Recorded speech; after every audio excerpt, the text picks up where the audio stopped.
2024년도 주택관리사 기출문제 풀이입니다. 실제 시험장에서는 시간이 많이 부족합니다. 시간 단축 기술이 필요하죠. 모든 지문을 다 읽는 게 아닙니다. 기본적으로는 짧은 것부터 먼저 보세요. 그리고 두 번째로는 빈출 지문, 핵심 지문을 먼저 보는 것입니다. 1번, 민법의 법원 옳지 않은 것. 민법의 법원 관련해서는 피라미드를 먼저 생각하죠. 헌법이 있고 밑에 법률이 있습니다. 그 밑에는 명령 등이 있죠. 1번, 일반적으로 승인된 국제법규 이는 헌법에서 국내법과 동일한 효력이 있다고 규정해뒀어요. 국내법, 즉 법률입니다. 이 부분이죠. 법률 중에서 민사에 관한 것이므로 민법의 법원이 될 수 있죠. 우리는 옳지 않은 것을 찾아야 됩니다.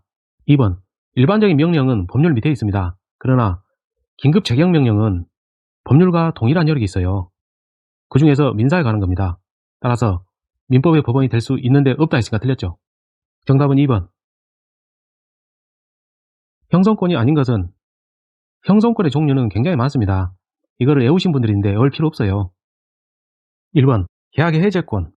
상대방이 불이행했기 때문에 내가 해제하는 것입니다.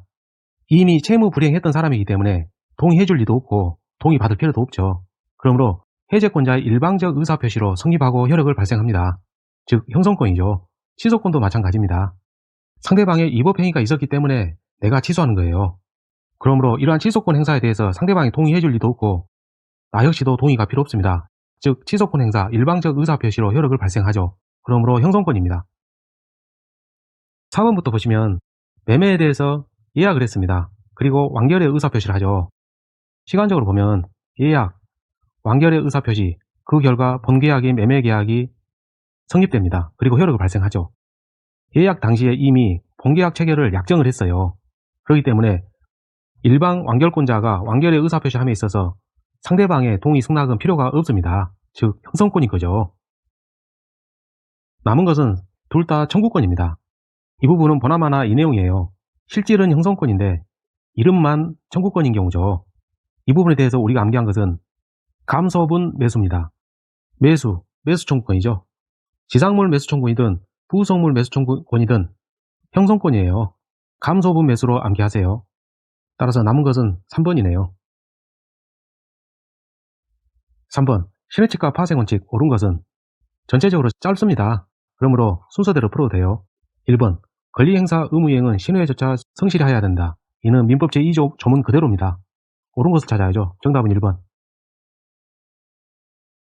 4번, 자연인의 능력 옳지 않은 것. 1번은 인정사망이나 실종선고 문제인 것 같고 2번은 의사 능력에 관한 것, 3번은 입증 책임에 대한 겁니다. 4번은 받은 이익에 반환 문제예요. 5번은 태아 문제입니다. 이 문제에서 가장 자주 물어본 것은 태아에 관한 거죠. 따라서 우리는 5번부터 보고 나서 짧은 거 순서대로 보겠습니다. 사산입니다. 나머지는 볼 것도 없이 없다가 맞죠. 사산의 경우에는 어떠한 경우에도 태아의 권리 능력이 인정되지 않아요. 따라서 부정적인 오구 없다 하면 맞습니다. 이를 정지조건설로 설명하면 시간이 좀 많이 걸립니다. 이 내용은 자주 나왔던 거니까 이대로 암기하세요. 나머지 지문은 읽는 게 아닙니다. 우리는 옳지 않은 것을 찾아야 됩니다. 2번이 짧네요. 2번 볼게요. 의사 능력의 유무, 의사는 곧 생각이죠. 생각할 수 있는 능력은 사람마다 다릅니다. 구체적인 상황에서 사람마다 달라요. 따라서 사람마다 개별적으로 판단해야죠. 맞네요. 그러나 반면에 행위 능력은 그렇지 않죠. 행위 능력에 대해서는 객관적이고 일률적으로 판단합니다. 양자를 구별해서 알아두세요. 3번, 입증 책임입니다. 다른 데서도 마찬가지지만 무효를 주장하는 자가 입증 책임을 부담합니다. 따라서 3번도 맞네요. 1번, 법원은 인정사망이나 실종선고에 의하지 않고 경험칙에 의해서 사망사실을 인정할 수 있습니다. 없다는 틀렸어요. 이게 무슨 얘기냐면 북태평양 해상에서 폭풍에 휘말려가지고 선원이 바다에서 떨어져서 실종되었어요. 이 경우에는 사체가 발견되지 않았다 할지라도 경험칙에 의해서 그 무렵에 사망하였다고 인정할 수 있다는 겁니다. 그러한 판례가 있어요. 따라서 법원은 경험칙에 의해서 인정할 수 있습니다. 없다는 틀렸어요. 정답은 1번. 5번, 부재자 재산관리 옳지 않은 것. 재산관리인의 행위 중에서 처분행위는 법원의 사전 허가를 요합니다. 그러나 예외적으로 기양의 처분에 대해서 법원이 사후적으로 추인하는 것도 인정된다는 판례가 있어요. 자주 나오는 지문이죠. 이 내용을 먼저 찾는 겁니다. 보니까 추인, 키워드 여기 있어요. 법원이 추인하는 거 가능하죠? 없다니까 틀렸네요. 옳지 않은 것은 3번. 행위 능력 옳지 않은 것.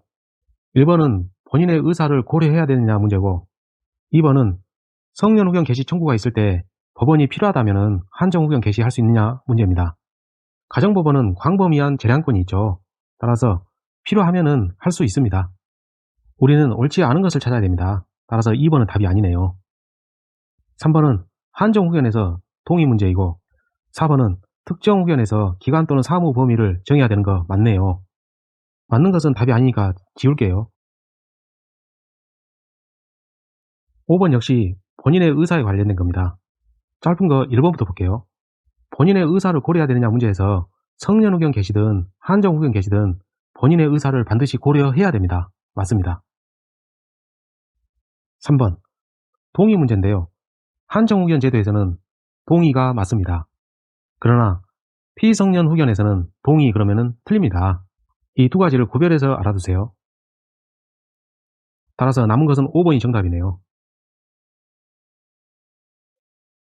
민법상 비영리, 사단법인의 정관의 필요적 기재사항이 아닌 것은 목적 명칭 사무소 조제지는 사단이든 재단이든 둘 다 있습니다.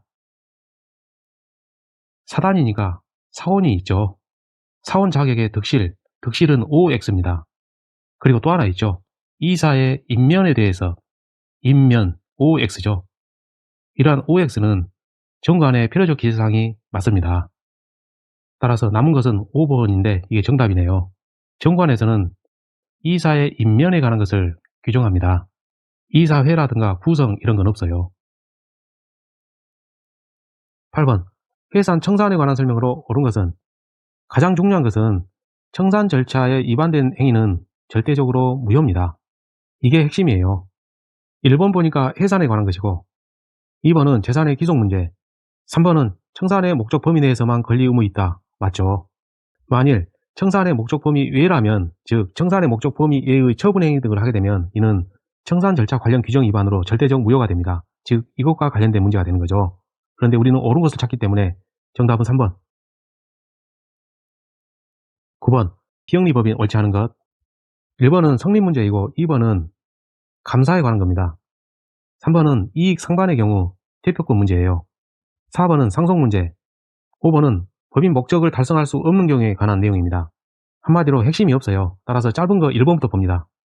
법인 성립 관련해서는 법률상 요건과 절차에 따라야죠. 따라서 법률에 의하지 아니하면 성립하지 못합니다. 우리는 옳지 않은 걸 찾아야죠. 2번 감사 관련해서 정관의 필요적 기재사항 여부, 우리는 법인의 불법행위 능력 관련 대표기관에 해당하는 자를 이임 특정직으로 외웠어요. 필수기관입니다. 감사는 여기에 해당하지 않죠. 따라서 감사의 임면에 대해서는 정관의 필요적 기재사항이 아닙니다. 그리고 법인의 등기사항 여부 관련해서 성명과 주소를 등기하는 사람은 감사가 아니고 이사죠. 그러므로 옳지 않은 것은 2번. 10번 사단이나 재단 옳은 것은, 기억은 보존행위 문제입니다.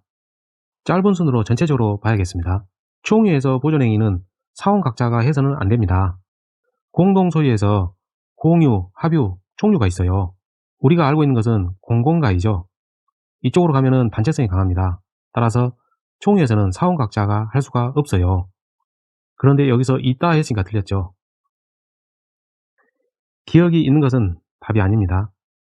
남은 것은 3번 아니면 5번인데 겹치지 않은 것은 리을이네요. 이 리을번만 보면 되겠네요. 법인 아닌 재단에 단독 소유 규정 없어요. 법에서 규정한 게 아니고 판례상 인정되는 거죠. 비법인 재단의 재산 소유를 단독 소유로 한 것은 판례에서 인정한 겁니다. 민법에서 규정한 게 아니에요. 따라서 리을번은 틀렸네요. 그러므로 우리는 옳은 것을 모두 골라야죠. 정답은 3번. 동산과 부동산 옳은 것은 짧은 것부터 보겠습니다. 질권은 토지가 아니죠. 동산만이 질권의 객체가 됩니다. 동산질권이라 그러죠. 4번 토지의 구성 부분은 토석수예요. 흙과 돌, 물입니다. 지하수, 온천수 둘 다 물이죠. 그러므로 토지의 구성 부분이지 별개가 아닙니다. 우리는 옳은 것을 찾아야 되죠. 3번 토지에 식재된 임목은 토지와 별개는 맞아요. 그러나 토지에 식재되었기 때문에 부동산이죠. 동산은 아닙니다. 2번. 땅속에 있는 미채굴 광물은 토속수가 아닙니다. 이는 국가 소유, 국유로 한다는 법이 있죠. 따라서 개인의 토지 소유권이 미치지 않습니다. 맞네요. 정답은 2번. 12번. 물건 옳지 않은 것은 가장 짧은 거 1번부터 보고 그 다음 4번 보겠습니다. 권리의 객체는 물건에 한정된다. 틀렸죠. 채권을 소유할 수도 있습니다. 즉 소유권의 객체는 채권도 가능합니다. 따라서 물건에 한정된다. 이 말은 틀렸죠. 정답은 1번. 13번. 사회질서에 반하는 법률행위에 해당하는 것. 이 말은 곧 무효인 것을 고릅니다. 그런데 우리가 암기한 것은 강양비대무전 유효죠. 우리는 반사회질서에 해당하지 않는 것을 외우면 됩니다. 양, 여기 있네요. 따라서 유효입니다. 그러므로 여기에서는 답이 아니죠. 기억이 있는 것은 답이 될 수 없어요. 나머지 지문은 읽는 게 아닙니다. 우리는 양도세 그러면 끝나는 거죠. 읽지 않는 게 기술이에요. 답은 2번 아니면 4번인데 차이는 디귿번이네요. 따라서 우리는 디귿번만 보면 됩니다. 강양비대무전 유효에서 전 여기 있습니다. 따라서 이는 유효죠. 그러므로 반사의 질서에 해당하지 않습니다. 그러므로 디귿번은 있으면 안 되죠. 따라서 정답은 2번. 나머지 뒷부분 읽을 거 없습니다. 전통사찰 주지직 관련해서 어차피 판례를 물어보는 거잖아요. 우리가 평소에 외운 거 그대로 하면 됩니다. 뒷부분 읽지 마세요. 14번 대리 옳지 않은 것. 1번은 조합 대리에 대한 문제고 2번은 수요받은 대리권에 대한 내용이네요.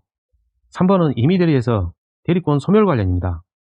4번은 대리 권한에 대한 거예요. 5번은 채무 일부 면제 권한이 있냐 없냐 문제입니다.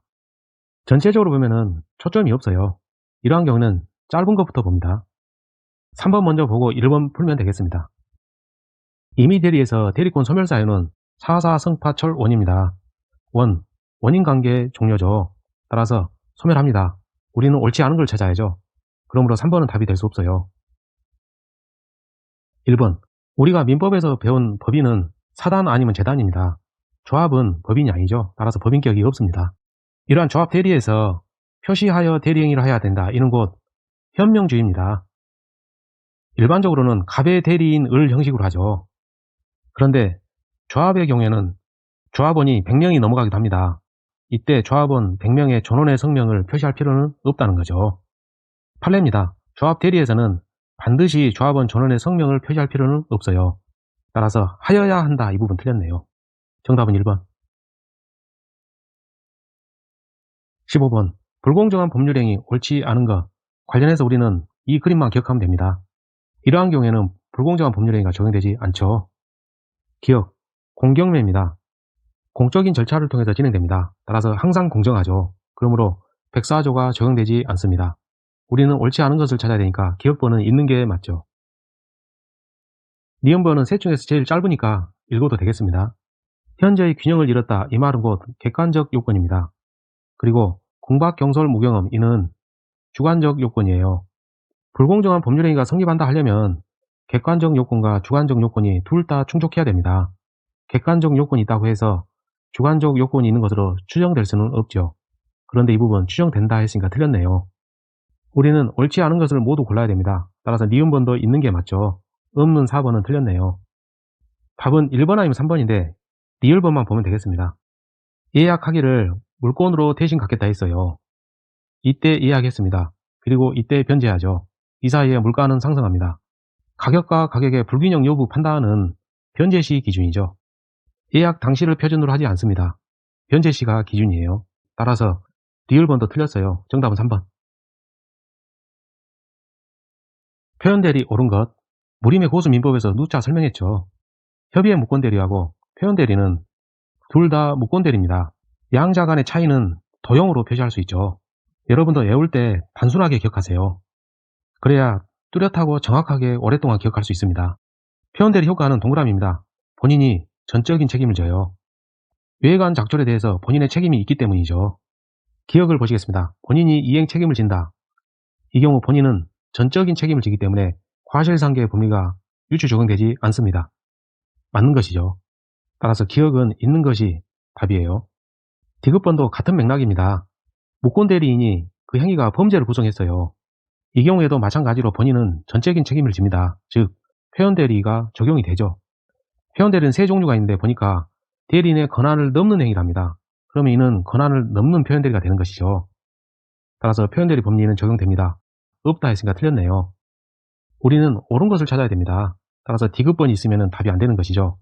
따라서 답은 1번 아니면 3번이에요. 권한을 넘는 표현 대리는 기본 대리권이 있고 이를 넘어서 대리 행위를 한 경우입니다. 이 기본 대리권은 임의 대리는 물론이고 법정 대리도 포함이 돼요. 따라서 적용이 된다 하면 맞죠. 그러므로 정답은 3번. 17번. 법정 추인 사유에 해당하지 않는 것은 우리가 암기한 것은 청양, 강경 다음이 여기에서 청양 취입니다. 이것 가지고 전체를 푸는 거예요. 경 맞고 담. 해는 없습니다. 이 있고 양 있네요. 그러므로 정답은 3번. 만일 이 문제를 5초 이상 걸렸다면 암기가 덜 되신 거예요. 18번. 통정 허위표시 관련해서 제3자는 새로운 법률상 이해관계를 맺은 자죠. 즉 이 말은 곧 기존에 있었던 사람은 아니란 뜻입니다. 우리는 이 부분에 포인트를 두어서 공부를 합니다. 기억, 기존부터 있던 대주의 지위를 그대로 이전받았습니다. 따라서 새로운 게 아니죠. 기존부터 있었던 것이죠. 그러므로 기억이 있는 것은 답이 될 수가 없습니다. 2번 아니면 4번인데 디귿번을 보면 되겠네요. 앞부분 읽을 거 없고 뭐뭐로 생긴 권리를 가압류했다. 새로운 이해관계죠. 따라서 정답은 4번. 19번. 계약 체결의 내용만 있어요. 옳은 것은 소유자는 네모로 표시하세요. 1번은 계약 취소 문제고 2번은 입증책임 문제, 착오 취소에서 입증책임 문제입니다. 3번은 중요 부분 착오냐 문제고 4번도 착오 취소권 문제, 5번도 착오에 대한 겁니다. 착오는 요건이 중이죠. 그리고 여기서 우리가 암기할 것은 중과실상이에요. 중요 부분 착오일 것, 이 부분은 불시타 안중요, 그게 시험에 자주 나오고 중대한 과실이 없을 것 관련해서는 중과실상, 이 부분이 시험에 나옵니다. 2번에서 입증책임 있죠. 중과실상 상대방이 입증해야 됩니다. 갑이 취소하려고 하니까 상대방은 을이죠. 따라서 을이 증명해야 되는 거 맞네요. 우리는 옳은 것을 찾습니다. 정답은 2번. 20번. 사기 강박에 의한 의사표시 옳지 않은 것. 사기에 의한 의사표시에서는 물어보는 게 제3자에 의한 사기 강박, 이걸 물어봐요. 그리고 이 강박에 의한 의사표시에서 이 강박은 협박을 당했다는 뜻이죠. 의사표시에서 제3자 문제가 나오면 그 부분을 먼저 보시는 게 맞습니다. 3번에서 제3자가 있죠. 양수인과 양도인이 있습니다. 양도인이 이쪽에 있고 양수인이 이쪽에 있어요. 양수인이 사기를 쳤어요. 착오에 빠져서 양도를 해줬습니다. 즉 제3자에 의한 사기 상황은 아니고 상대방이 사기를 친 경우죠. 그런데 이 부분에서 양도인이 제3자에 대하여, 이 말은 곧 양수인이 제3자에게 재산을 이전했다는 뜻이에요. 이 경우 제3자는 선의이면 소유권을 취득하죠. 그런데 이 제3자는 점유자입니다. 따라서 자선 공평이 추정이 되죠. 즉 선의로 추정이 됩니다. 그러므로 제3자는 가만히 있으면 되죠. 제3자가 선의를 증명하는 게 아니에요. 우리는 옳지 않은 것을 찾아야 됩니다. 그러므로 정답은 3번. 부관, 옳지 않은 거. 1번은 정지조건, 2번 해제조건, 3번은 불법조건 문제네요. 4번은 시기부 법률행위, 5번은 기한의 이익의 포기 문제입니다. 초점이 없죠? 짧은 것부터 봅니다. 5번. 기한의 이익은 당사자가 포기할 수 있어요. 자기의 이익을 자기가 포기하는 것은 뭘 할 수 없습니다. 다만 상대방의 이익을 해야지 못한다는 법률 규정이 있죠. 따라서 맞습니다. 4번. 하문으로 시작한다는 뜻입니다. 이때부터 효력이 시작된다, 즉 생기는 거예요. 소멸이 아니죠. 소멸하는 것은 종기죠. 그러므로 옳지 않은 것은 4번. 22번. 소멸시효 옳지 않은 것은 전체적으로 짧은 것부터 먼저 봅니다. 2번이 가장 짧네요. 지역권은 20년간 행사하지 아니하면 소멸시효 완성. 맞습니다. 지역권이나 지상권은 20년의 소멸시효에 걸리죠. 1번. 소유권은 항구성, 영구성 때문에 소멸시효에 걸릴 리가 없죠. 옳지 않은 것은 1번. 23번. 추가적 조치가 없더라도 소멸시효 중단의 효력이 발생하는 거. 이 말은 뭐냐면 최고권을 행사한 다음에 6개월 이내에 재판상 청구 등을 해야 됩니다. 추가적 조치라는 게 이 부분을 얘기하는 거죠. 최고 여기 있네요. 재산 명시명령의 송달. 채권자가 법원에 청구했고 법원이 채무자에게 재산 목록을 작성하라고 명령서를 송달한 거예요. 즉 통과표라는 것과 똑같죠. 최고와 비슷하게 봅니다. 4번 이행청구 최고네요. 이행청구 최고입니다. 결국은 다 같은 거죠. 따라서 다른 거 정답은 1번인데 채권자의 승소 확정 판결이 있게 되면 그 즉시 소멸시효는 새로이 진행이 됩니다. 즉 별도의 추가적인 조치가 없더라도 소멸시효 중단의 효력이 발생하죠. 그러므로 정답은 1번이에요. 24번 소멸시효 옳은 것은 채무 승인에 대한 내용입니다. 출제이유는 이 부분을 알고 싶어 하는 거예요. 두 가지가 있죠. 시효 중단 사유로서 승인이 있고요. 시효 이익 포기로서 승인이 있습니다. 포기는 의사표시죠. 관념의 통지가 아닙니다. 시효 중단 사유 이 부분이 바로 의사표시가 아니고 관념의 통지죠. 중단 사유로서 승인은 관념의 통지이다 보니까 처분 능력이나 처분 권한이 있음을 요하지 않습니다. 따라서 옳은 것은 2번. 25번 청구권 보존을 위한 가등기 옳은 것은 가등기는 본등기에 대해서 순위 보존의 효력만 있지 어떠한 실제법상 효력이 없다. 이게 맨 먼저 등장하는 주제죠. 그 내용을 먼저 찾는 겁니다. 1번에서 청구할 어떠한 법률관계에 있다고 추정된다는 틀렸네요. 우리는 옳은 것을 찾아야죠. 가등기는 실제법상 효력이 없죠. 그러므로 청구할 어떠한 법률관계에는 없습니다. 5번도 같은 내용이에요. 가등기 권리자는 말소를 구할 수 없죠. 청구할 실제법상 권리가 없잖아요. 따라서 구할 수 없습니다. 옳은 것은 5번. 26번 자주점유 옳지 않은 것은 가장 짧은 3번 풀고 1번 순으로 풀겠습니다. 무주물 선점.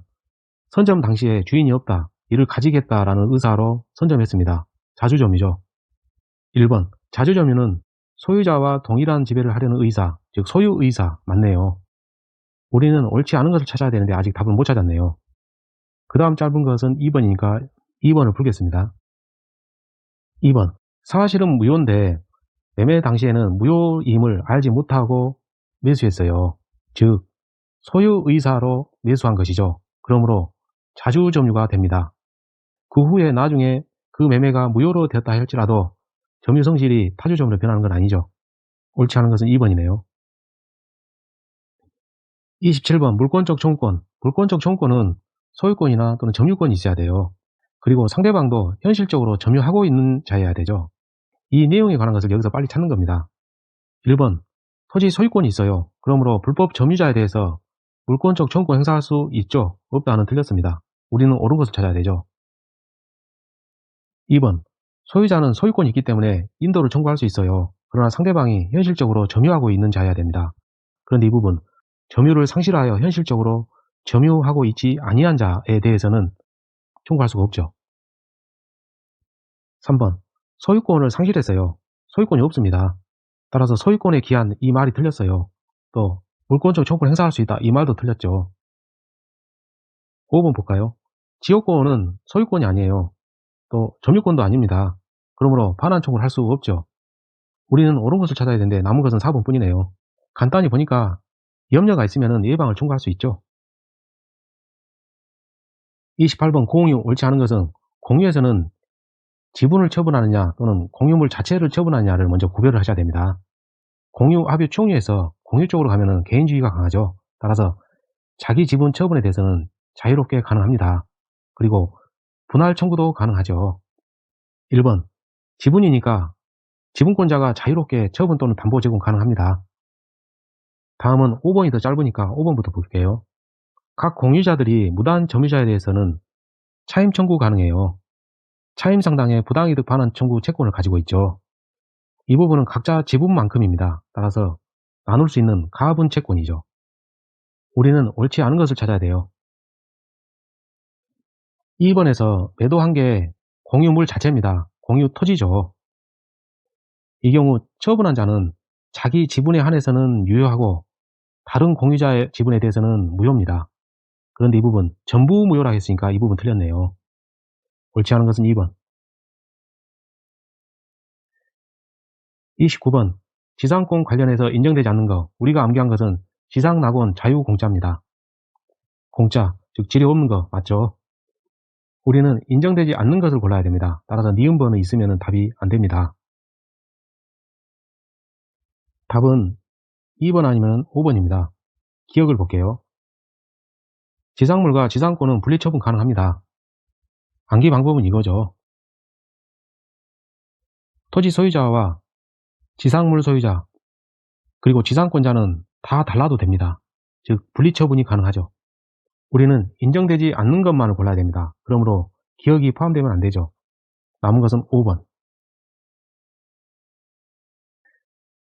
30번. 전세권 옳은 것은 전세권은 항상 용익물권성 그리고 담보물권성이 겸비되어 있다는 거죠. 짧은 거 1번 풀고 5번 그리고 2번 순으로 풀겠습니다. 전세권의 성립 요건은 세 가지죠. 설정계약, 전세금의 지급, 그리고 등기입니다. 인도는 그 요건이 아니죠. 5번. 전세금 지급은 채권으로 가름할 수 있어요. 현실적으로 수수되어야 이 부분 틀렸습니다. 2번. 전세권의 전속기간이 끝났습니다. 그러면 이 부분 소멸됐네요. 따라서 이는 더 이상 전세권이 아닙니다. 그러므로 이러한 계약을 원인으로 해서 전세권 설정 등기 이행 청구권이 없죠. 즉 소멸합니다. 옳은 것은 2번. 31번. 소유자가 갑입니다. 을이 공사 대금 채권 관련해서 주택 유치권 행사 중이죠. 옳지 않은 것. 유치권에서 점유는 유치권의 성립 요건이면서 동시에 효력 존속 요건이에요. 그리고 유치권 관련 우리가 암기한 거 유치권에 다 있는데 우물은 없습니다. 1번. 우리가 현재 보는 것은 주택입니다. 주택에서 거주하며 사용하는 것은 보존행위예요.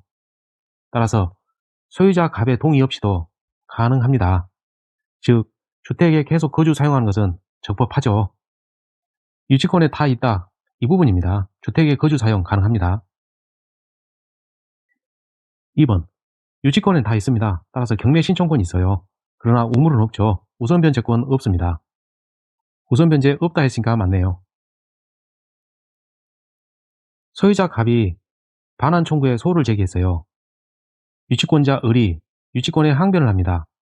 그런데 이 부분, 이 유치권은 적법합니다. 따라서 법원은 을의 유치권 항변을 인용해 주겠죠.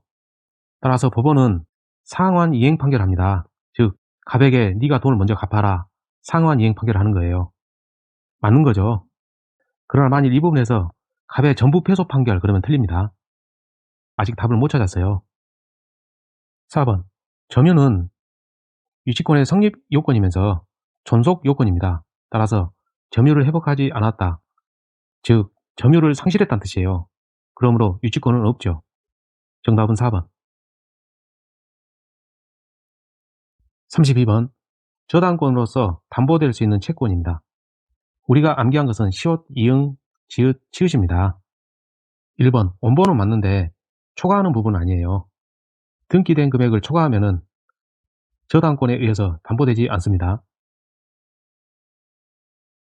비용 관련해서는 보존 비용이 아니고 시옷, 즉 실행 비용입니다. 3번. 손해배상 관련해서는 저당물의 하자로 인한 이 부분 틀렸어요. 치읓, 즉 채무 불이행으로 인한 손해배상이죠. 4번. 등기된 손해배상 예정액, 즉 이는 위약금입니다. 이 부분이죠. 따라서 피담보 채권의 범위에 속합니다. 정답은 4번. 33번. 매매 예약 옳지 않은 거. 예약한 후에 예약 완결권 행사로 본계약인 매매계약이 성립하고 효력을 발생하는 것이죠. 옳지 않은 것은. 짧은 거 5번부터 풀고 5, 2, 1 순으로 풀겠습니다. 5번에서 제척기간 도가 여부는 법원 직권사항 맞습니다. 법원의 직권조사사항이죠. 2번. 제척기간이 경과하면은 다른 이유 필요 없고 소멸합니다. 않는다 안 틀렸어요. 기간이 지나면 소멸하는 거예요. 그게 제척기간입니다. 부동산을 인도받았으니까 소멸시효가 중단되거나 정지되는 그런 제도는 제척기간에는 없죠. 중단 정지 제도는 소멸시효에 있지 제척기간에는 그런 제도가 없어요. 따라서 옳지 않은 것은 2번. 34번. 채권의 효력 옳지 않은 것. 지문이 전체적으로 다 깁니다.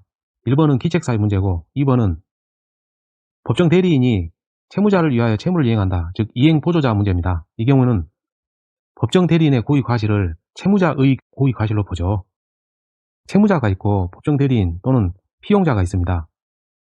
이행보조자의 경우에는 이행보조자에게 고의나 또는 과실이 있더라도 이를 채무자의 고의나 또는 과실로 본다는 민법 규정이 있어요. 따라서 2번은 맞습니다. 귀책사유라는 것은 고의 또는 과실입니다. 고의 또는 과실이 없어요. 그러면은 채무불이행 책임은 없죠. 3번 지체 책임의 시기 관련해서 우리가 암기한 것은 불확정이니까 불안합니다. 즉 불확정 기한이 있는 경우에는 채무자는 기한의 도래를 안 때로부터 해서 지체 책임이 시작됩니다. 우리는 옳지 않은 것을 찾아야 돼요. 아직 답을 못 찾았습니다. 4번 특별한 사정으로 인한 손해, 즉 특별손해입니다.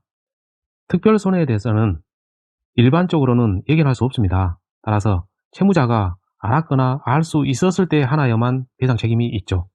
만일 이 부분에 대해서 통상손해였다면 당연히 책임이 있게 됩니다. 왜냐하면 예견 가능성이 있기 때문에요. 그러나 특별한 사정으로 인한 손해는 예견하기가 어렵기 때문에 채무자가 알았거나 알 수 있었을 때 하나여만 배상 책임이 있죠.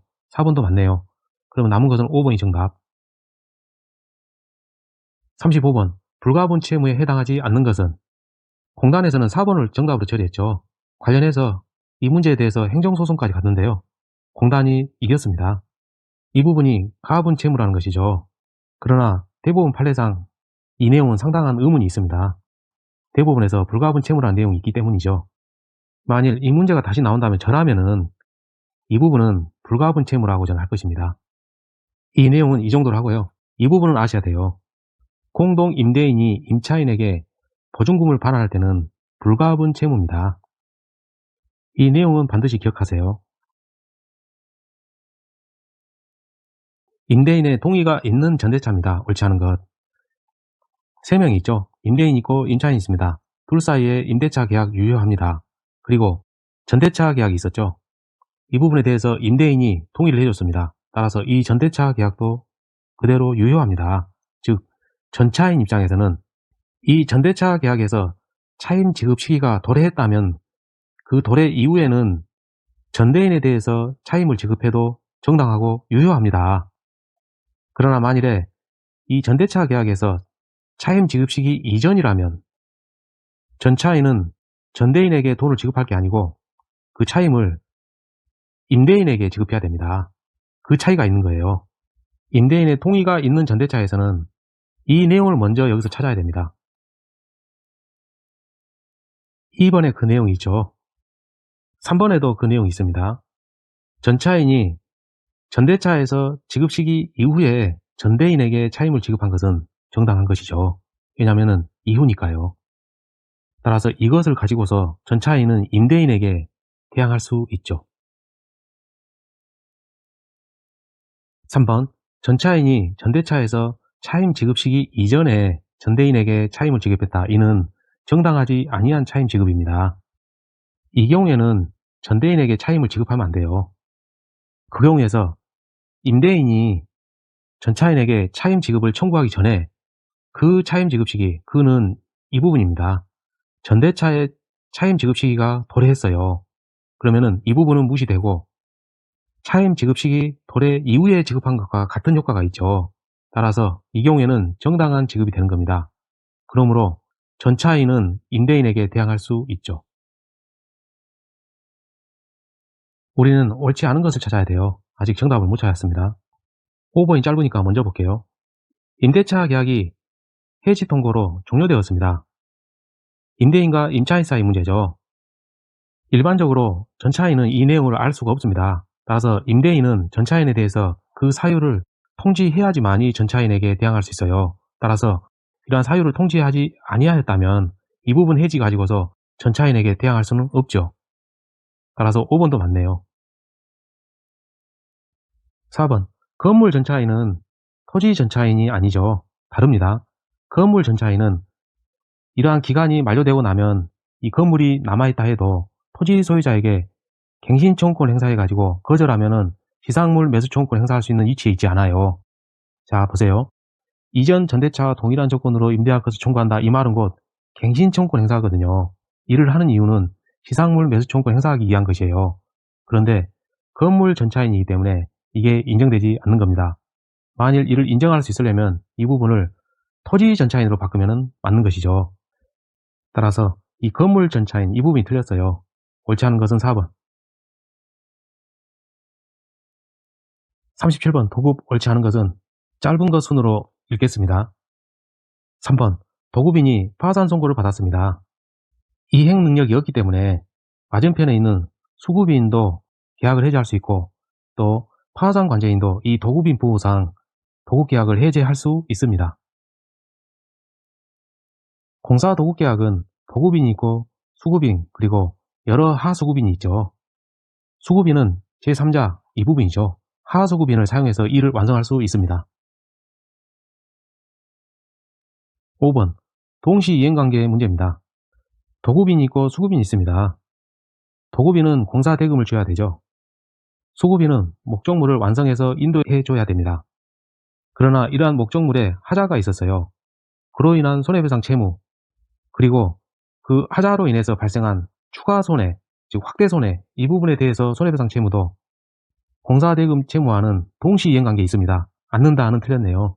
옳지 않은 것은 5번. 38번 해제 옳지 않은 것. 해제에서 논점은 굉장히 많습니다. 짧은 거 3번부터 풀고 그 다음 1번, 4번 순으로 풀겠습니다. 소재기 방식으로 해제권을 행사했습니다. 해제 의사표시가 상대방에 도달하면 효력이 발생되고 그 즉시 확정이 됩니다. 확정. 따라서 나중에 그 소송을 취하하더라도 이 확정에는 변함이 없어요. 그러므로 영향이 없다는 맞죠. 4번 당사자 일방 또는 쌍방이 수인인 경우 해제권이 1인에 대해서 소멸했다. 이는 불가분성 문제입니다. 행사상 불가분성이 있고 소멸의 불가분성도 있죠. 한 사람에 대해서 소멸하면 다른 사람에 대해서도 소멸합니다. 불가분성이죠. 우리는 옳지 않은 것을 찾아야 돼요. 1번 매도인 매수인이 있습니다. 그리고 소유권 이전 등기 의무 이런 단어가 있으므로 이는 매매 계약이 성립되었고 그 이후에 불능이 되었으니까 후발적 불능이 되는 거죠. 관련해서는 위험부담의 법리로 해결합니다. 원시적 불능이라면 무효가 되지만 후발적 불능의 경우에는 위험부담의 법리 문제가 있죠. 해결 방법은 크게 세 가지예요. 쌍방에 기책사유가 없는 경우도 있고 매수인에게 기책사유가 있는 경우도 있고 매수인이 수령 지체하는 경우도 있고 이 내용 가지고 이를 푸는 것입니다. 기책사유가 매수인에게 있습니다. 매수인 잘못이네요. 따라서 잘못이 없는 매도인은 이행 청구를 할 수 있죠. 해제가 아닙니다. 따라서 옳지 않은 것은 1번. 39번 부당이득 옳은 것은 우리가 암기한 것은 반환 청구 못하는 것으로 전에 불법 알면서도 이걸 가지고 전체를 푸는 것입니다. 1번 명목은 양도담보입니다. 담보죠. 그러나 실제 내용은 불법 도박이에요. 법은 실질을 중시하죠. 불법 도박 채무니까 불법 원인 급여죠. 않는다는 틀렸습니다. 2번 부당이득 반환 채무는 이행기한이 없는 채무가 맞아요. 따라서 지체 책임은 청구 받은 때부터죠. 상당한 기간이 경과하면 이 부분 틀렸습니다. 수익자가 부당이득을 얻기 위해서 지출한 비용이 있었습니다. 이 비용은 나중에 공제됩니다. 않는다는 틀렸습니다. 수익자가 받은 부당이득을 돌려줄 때 본인이 지출했던 비용을 빼고 돌려준다는 뜻이에요. 4번 도의관념에 적합한 변제입니다. 전에 불법 알면서도 이 경우에는 반환 청구할 수 없죠.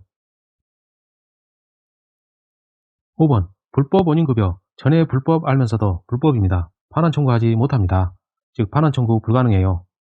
불법행위 손해배상 청구권도 행사할 수 없습니다. 그 밖에 물권적 청구권도 행사할 수 없어요. 어쨌든 돌려받지 못합니다. 없다 했으니까 맞죠. 40번 사례형 문제입니다. 핵심을 파악해야죠. 미성년자들이죠. 책임 능력이 있습니다. 우리는 책임 능력이 있다 이 부분에 주안점을 둬야 되죠.